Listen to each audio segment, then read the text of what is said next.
Dans cette vidéo, nous allons voir comment faire une extraction spatiale ou spectrale sur une image donnée. Donc pour dérouler l'exemple, on va choisir une image Landsat 8. Donc on va aller dans OpenAS, Optical Sensors, puisque c'est des images optiques. Et nous allons sur Landsat et nous allons choisir le format GeoTIFF Metadata, puisque l'image en question est stockée dans le format GeoTIFF Metadata, qui est accessible à travers l'ouverture du fichier principal qui est suffixé par le mot-clé MTL et qui a l'extension .txt puisque c'est un fichier texte. Donc c'est celui-là. Donc en l'ouvrant, on peut accéder au contenu total de l'image.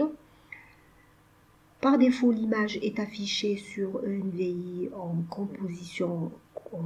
une composition couleur naturelle, comme vous pouvez le constater.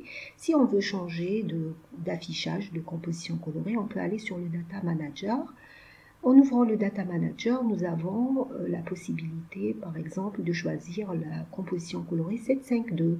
Donc on va affecter au SWIR 2, qui est la 7e bande, la couleur rouge, au proche infrarouge, la couleur verte, et à la bande du bleu, la couleur bleue.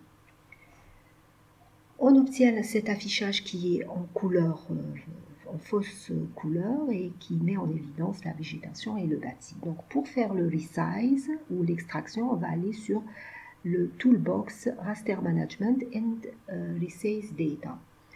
Donc comme vous pouvez le constater, on peut accéder aux différents ensembles de données. Donc le premier qui contient le visible et le moyen infrarouge, le deuxième qui contient le pan chromatique, le troisième qui contient les informations sur la bande du Sirius qui est dans le moyen infrarouge, le quatrième ensemble qui permet d'accéder à l'infrarouge thermique, aux deux bandes dans l'infrarouge thermique, et le cinquième ensemble qui permet d'accéder aux données de la qualité, notamment en matière de couverture nuageuse.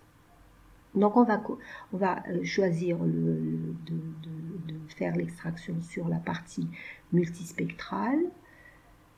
Donc il y a différentes façons de faire l'extraction, soit en agissant sur l'image, soit en introduisant des coordonnées, soit sur le fichier, ou bien en utilisant une ROI ou un fichier EVF qui est le format vecteur reconnu par ENVI. Donc on va choisir de faire l'extraction en utilisant l'option image. L'option image, subset by image, va nous permettre de dessiner un rectangle ou un carré, une forme géométrique quelconque que nous pouvons déplacer sur toute l'image en toute aisance pour indiquer l'étendue de la zone à extraire.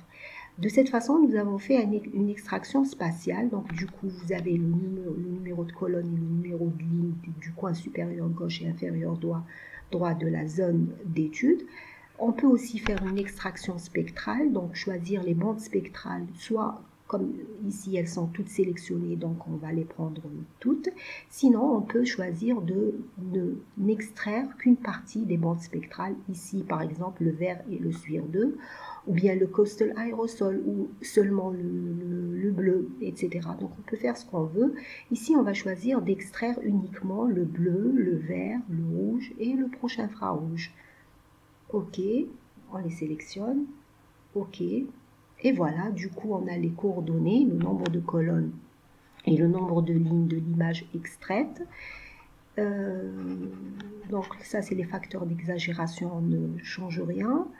Et on enregistre le fichier résultat quelque part sur le disque. Donc ici, par exemple, nous allons l'appeler Bousmail 4 bandes. Voilà.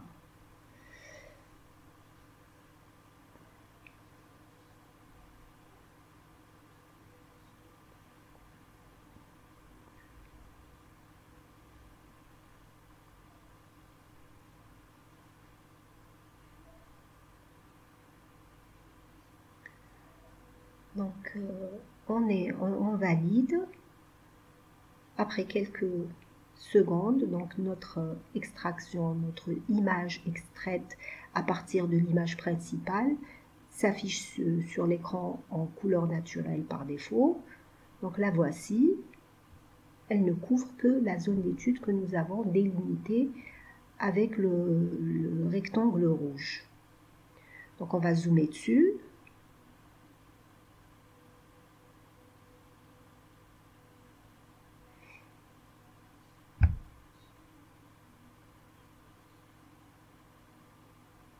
Voilà, voici notre nouvelle image.